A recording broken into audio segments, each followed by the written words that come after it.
带去读唐诗。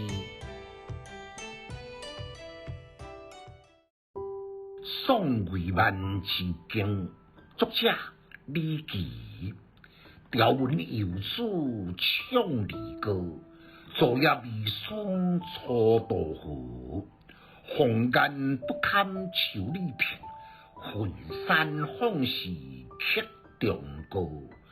关城素色吹寒君，二万点声响万道。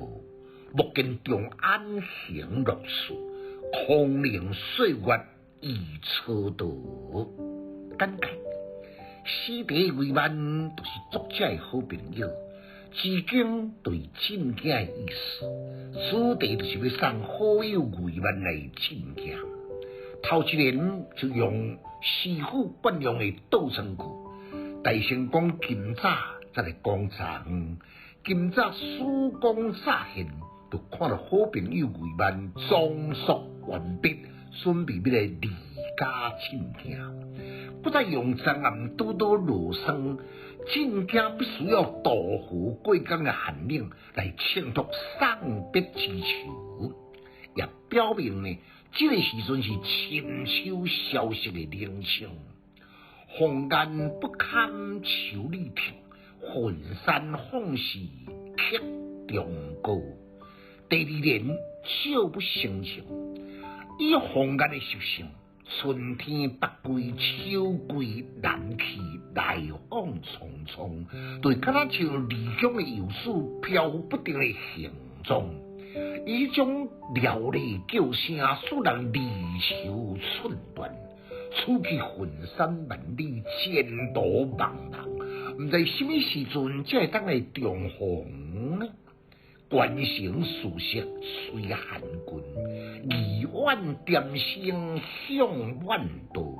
深秋的季节，寒冷的气候愈来愈加严峻。一路进京，一定会经过函谷关到东关，处处消息的路后，促使树木来变色，旅途的艰困是可想而知。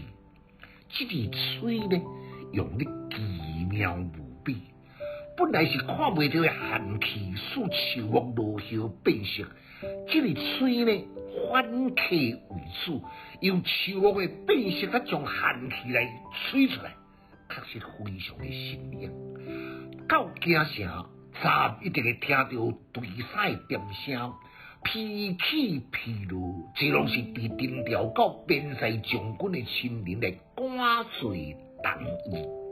目见长安行路处，空灵岁月已蹉跎。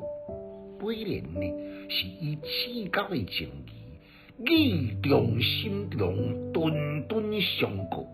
长安京城是花花世界，风花雪月，比比皆是，常容易使人倒醉沉迷。唔通忘记一摆进京千辛万苦的初衷，必须要洁身自爱，奋发图强，绝对唔通临阵宝贵时光白白来消失。这首的送别诗，写尽土情丝丝，战事分明，情真意切，温香感人。读诗的囡仔袂学歹，有气质，够有文采。读诗快乐哦！